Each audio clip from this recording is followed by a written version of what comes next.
예, 구주 2차 하죠. 문학과 인간.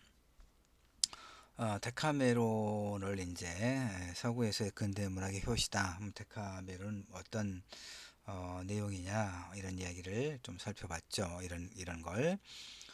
우리나라의 경우는 어떻습니까? 우리나라의 경우는 조선 전기에 김시습이 지은 한문 소설집 금오신화를 전기체 소설의 효시로 봐요.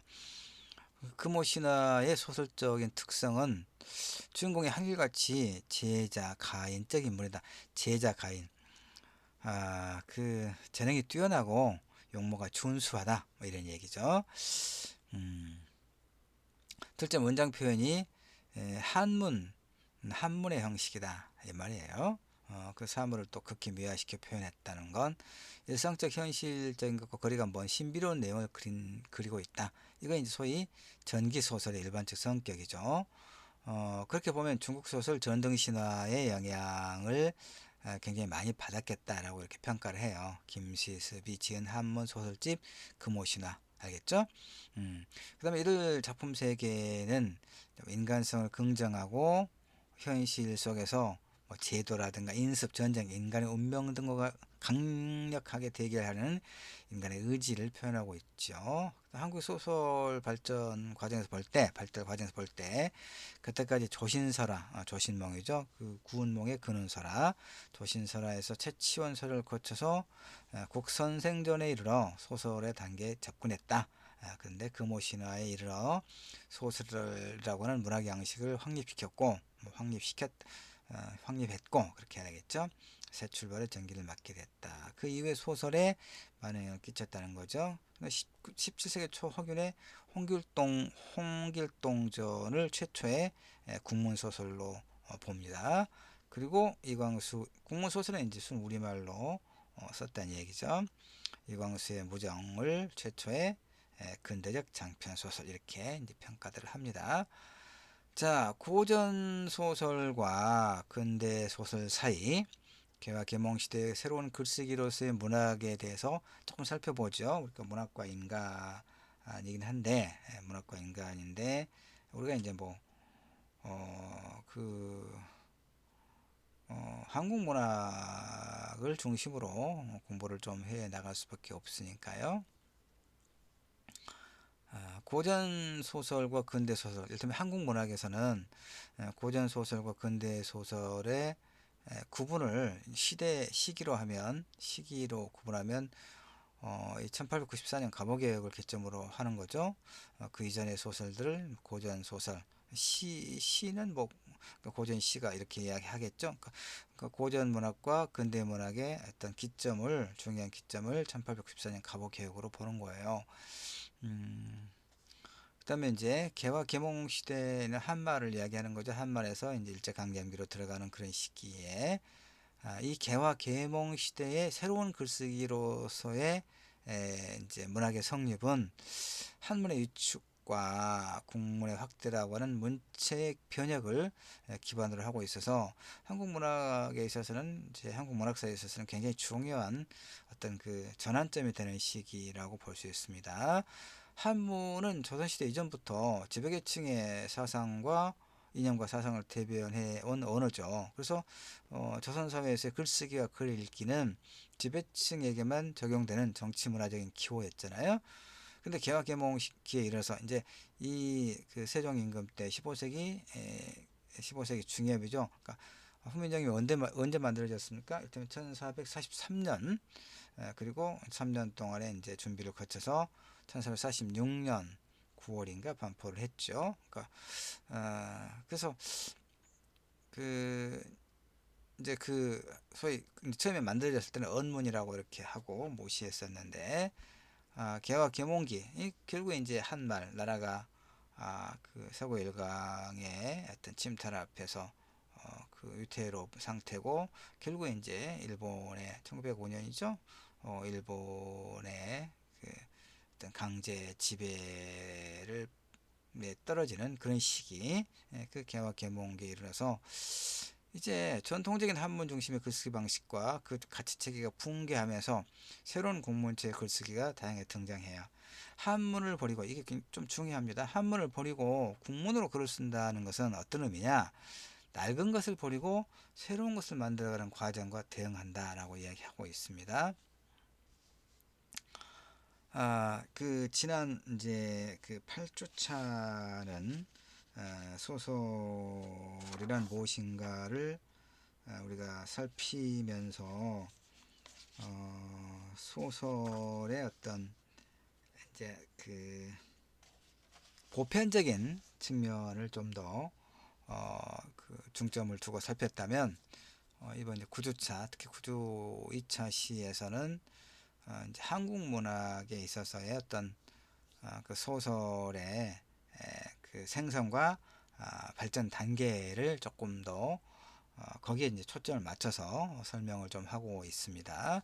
자, 개화 계몽기의 영웅전기는 일본의 식민주의 담론의 확대에 대응하면서 민족 공동체 의식의 구현, 외세에 대한 저항과 자주 독립을 강조하는 그런 이제 의도로 많이 창작됐지요. 특히 신채호, 단재 신채호 선생은 이제 민족 사학자인데, 바로 이제 이런 의미에서 외세에 대한 저항과 자주 독립의 강조, 그 다음에 민족 공동체의 의식의 구현, 이런 것들을 강조하기 위해서 이제 뭐 올주문덕이라든가 예수신전이라든가 최도통전, 이런 소위 역사 전기를 또 많이 쓰기도 했어요.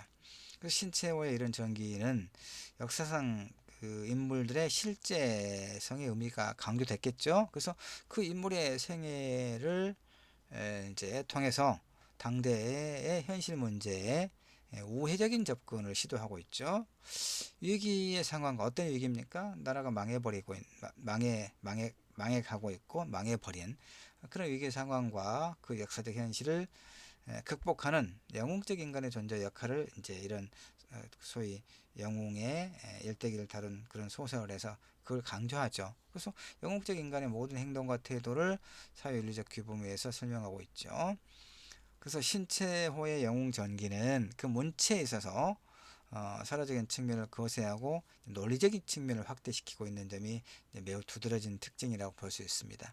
개화 계몽 시대의 논설적 산문 양식은 국한문체 확대와 함께 가능했다고 보는데, 이 국한문체, 국문과 한문체로 혼용했다는 얘기죠. 이것은 어떤 이제 그 또 좀 특장이 있냐면, 한문이 지니는 표의성과 국문이 갖는 정서적 감흥력의 결합, 지식전들의 정보성, 이게 합쳐져서 논설 양식의 대표적인 문체가 됐어요.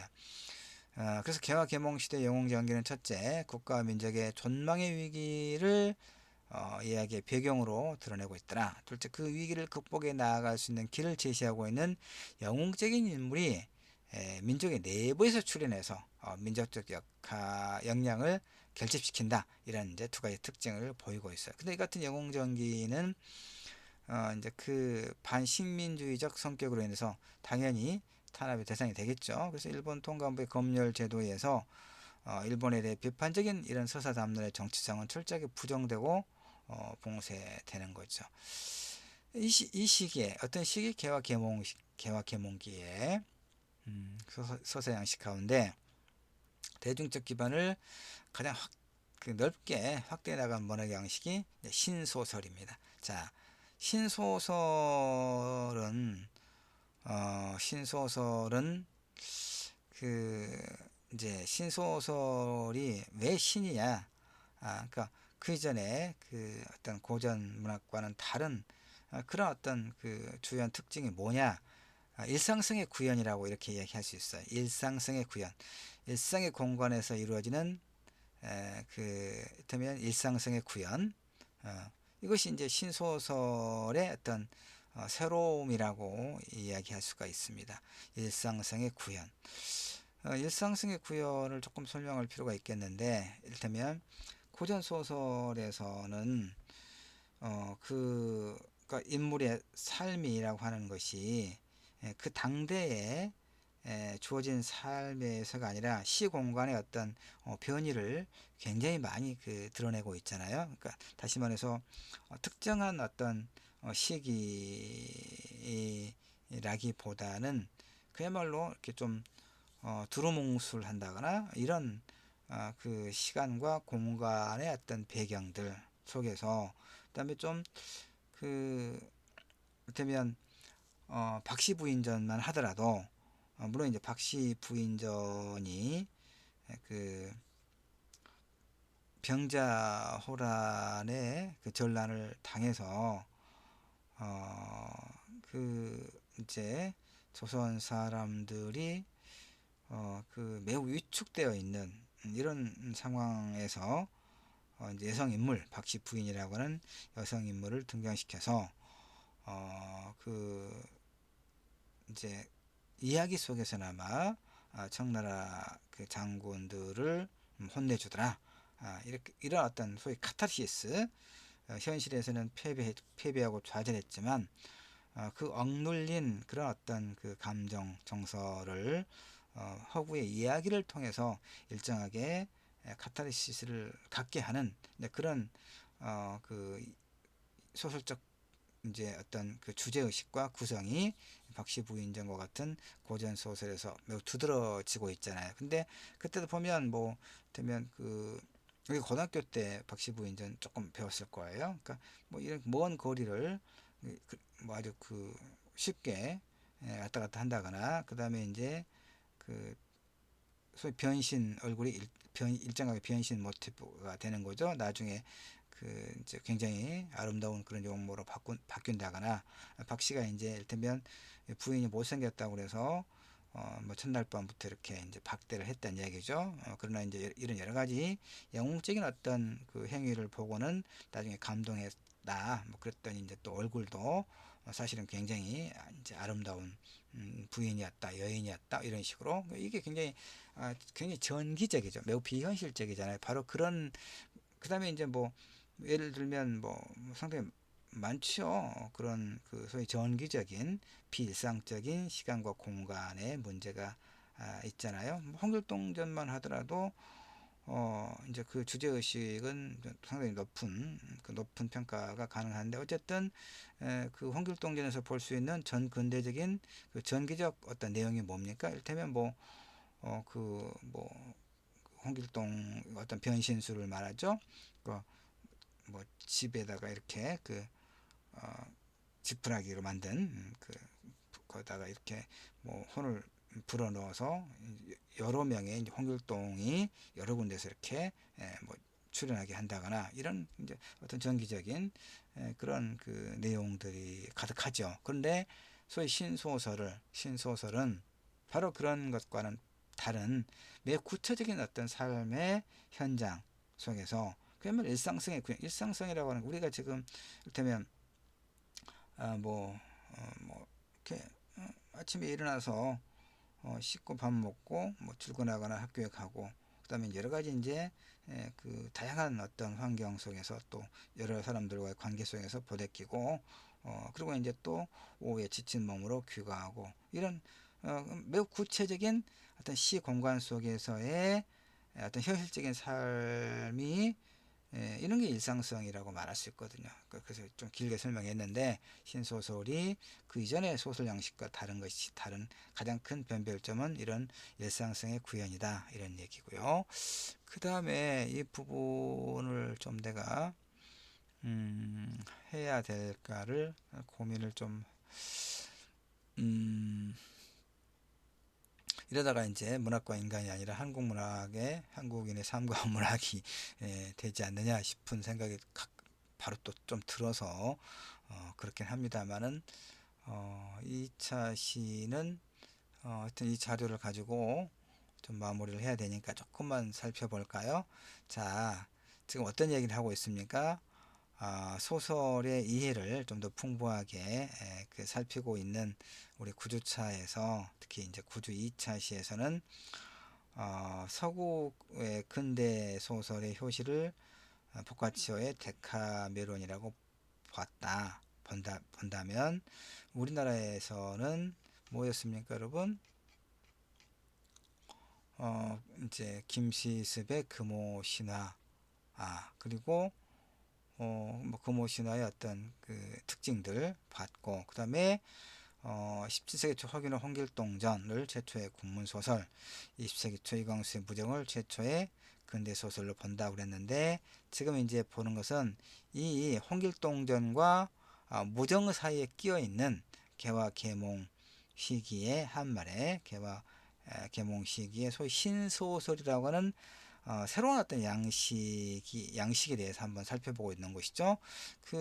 그러니까 한국에 있어서 우리의 문학사에 있어서 소설의 소위 근대 소설의 그러니까 소설의 형성과 일정한 발전 단계를 살펴보고 있는 거예요. 그러니까 그러면서 이제 그 이광수의 무정에 앞서 나왔던 그 신소설의 양식의 특징, 즉 일상성의 구현, 이걸 보고 있고, 그 다음에 이제 그 신소설의 가장 대표적인 소설을 우리가 이인직의 혈우누라고 이야기를 합니다.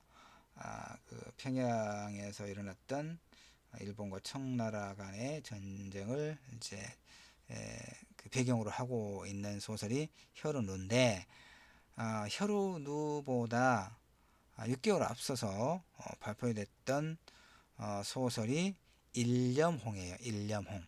그러니까 여러분이 혈우누에 대해서는 고등학교 때 공부를 많이 했을 터인데, 일념홍은 이제 아마 소개를 많이 하지 않았을 거예요. 그럼 일념홍은 뭐냐? 그렇다면 이인직의 혈우누를 이해하기 위해서는 일념홍, 같은 이제 작가의 작품인데 6개월 전에 발표했던 일념홍이 어떤 내용과 문제의식을 가지고 있느냐를 이해하면 혈우누를 비롯한 신소설의 양식적 특징을 굉장히 잘 이해할 수가 있어요. 자, 그래서 일념홍은 이제 어떤 내용을 가지고 있냐면, 이제 여주인공 홍랑이 일찍 부모를 여의고 이제 산사에서 성장하다가 이 이제 산의 주지가 이제 기생집으로 홍랑을 이제 팔아 넘깁니다. 그래서 그곳에서 그녀를 이해하고 사랑하는 조선인 청년이죠. 이정을 만나서 연인을 만나죠. 그런데 이런 이제 이 두 사람의 사랑이 그 사랑을 방해하는 그런 인물들이 나타나요. 그래서 홍랑의 미모를 탐하는 조선 대관, 벼슬아치죠. 조선 대관의 흉계로 홍랑은 여러 차례 납치되고, 또 이정은 누명을 쓰고 경무청에 갇히게 돼요. 그러니까 위기를 맞죠, 홍랑이. 그런데 이제 그녀가 이와 같은 공경을 겪고 있을 때 누가 이제 그 조력자, 도움을 주는 사람으로 나타나냐면, 서울에 주재하고 있던 일본인 공사, 일본의 공사, 그러니까 일본을 대표하죠. 의 도움으로 조선 대관의 손에서 벗어나서 일본으로 유학을 가고, 정말 친절한 일본인 공사죠. 유학으로 가게 되고, 일본의 새로운 학문을 닦은 후에 또 영국 유학을 갔다가 이제 귀국해서 개화운동가로 변모하게 되는 그런 이야기를 가지고 있어요.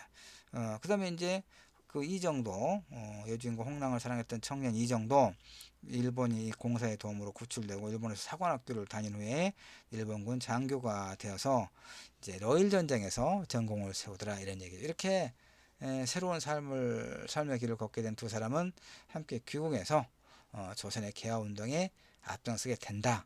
이런 이제 이야기를 가지고 있어요. 그러니까 어떻습니까? 이 일련몽에서 조선 대관은 낡은 사고방식과 악덕의 그런 인물, 그런 상징이죠.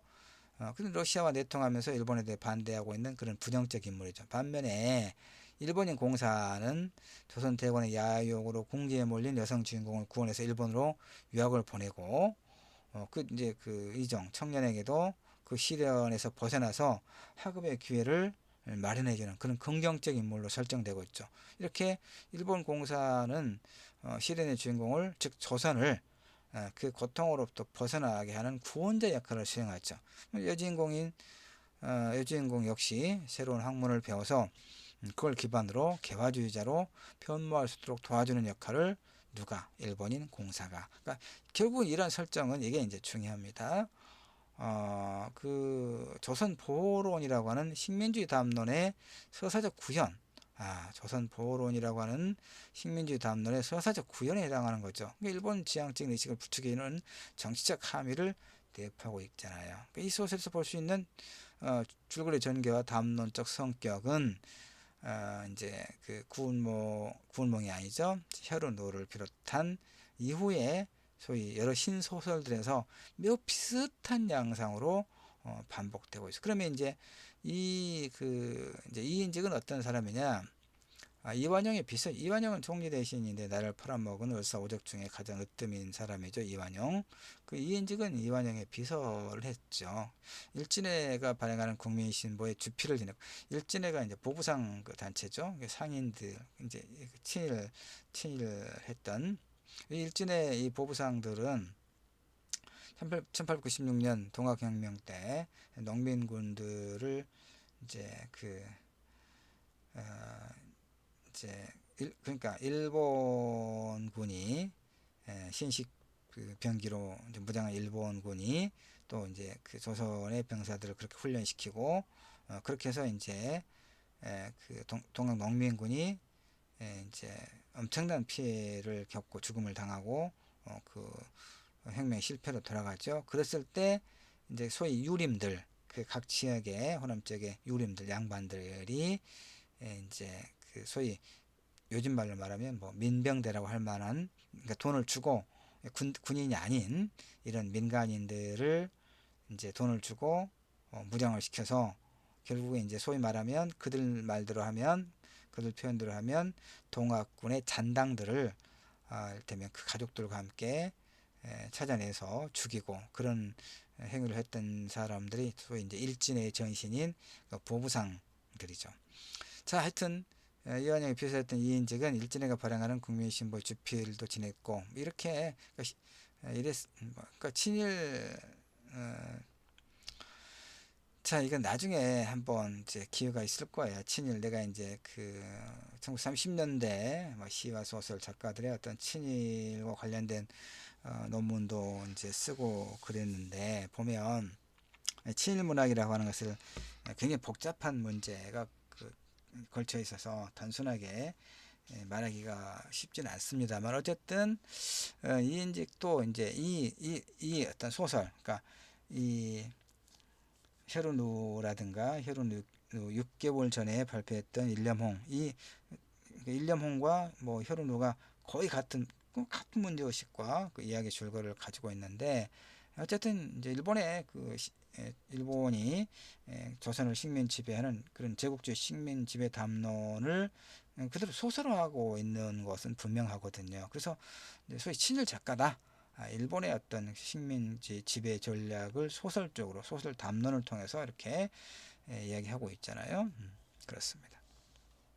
혈흔후까지 뭐 우리가 살펴볼 필요는 없겠어요. 여러분이 다 알고 있는 거고 한 번 더 살펴볼 친구들은 이 자료 보면 됩니다. 아주 비슷합니다. 일념홍과 어쨌든 일념홍이든 혈흔후든 그때까지 이제 조선을 억압하던 세력은 이제 청나라고 그다음에 이제 이 조선의 대관들은 이 청나라 세력과 이제 결탁을 해서 조선의 이제 민중들을 수탈하든 괴롭히든 그런 이제 부정적인 어떤 인물들이죠. 근데 그것을 그러니까 그러니까 조선의 대관과 청나라의 억압에서 조선을 근대 개화로 나아가게 하고 근대적 어떤 문물로 근대 국가로 나아가게 하는 그런 조력자 내지 구원자의 역할을 누가 하느냐? 일본이 한다는 얘기죠.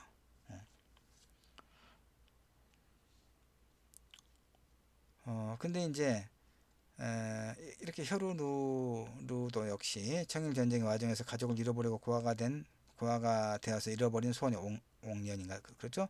그 가족의 운명에 초점을 맞춰서 애국계 몽계 시대 사상을 그려내고 있는데 결국은 이인직은 한국이 식민지로 전락하게 된 시발점이었던 청일 전쟁을 배경으로 강대국의 틈바구니에서 고통을 겪을 수밖에 없는 그런 상황을 배경으로 하고 있어요. 그래서 이 작품의 주제는 한말 청일 양국의 침략과 간섭 속에서 절실한 자주의식의 각성과 신학문 섭취를 통한 정치 개혁 및 자유 결혼 등 이런 신문명 수용을 강조하고 있는 것은 분명하지만 어쨌든 그 그러니까 자주 이제 이런 민족적 불행을 통해서 자주의식의 회복을 강조하고 유학을 통해서 외국 신문명의 수용을 강조하고 있다. 이런 것이 신소설의 주제 의식인데 그 과정에서 아까 얘기했던 것처럼 그 일본의 식민지 담론을 매우 충실하게 소설하고 있다. 이것이 그 당시 신세계 신소설 작가들의 하나의 세계관이었다는 것을 우리가 망각하면 안 되는 거죠. 또 여기까지 하고 쉬었다가 3차 시에서 좀 더 설명을 하도록 할게요.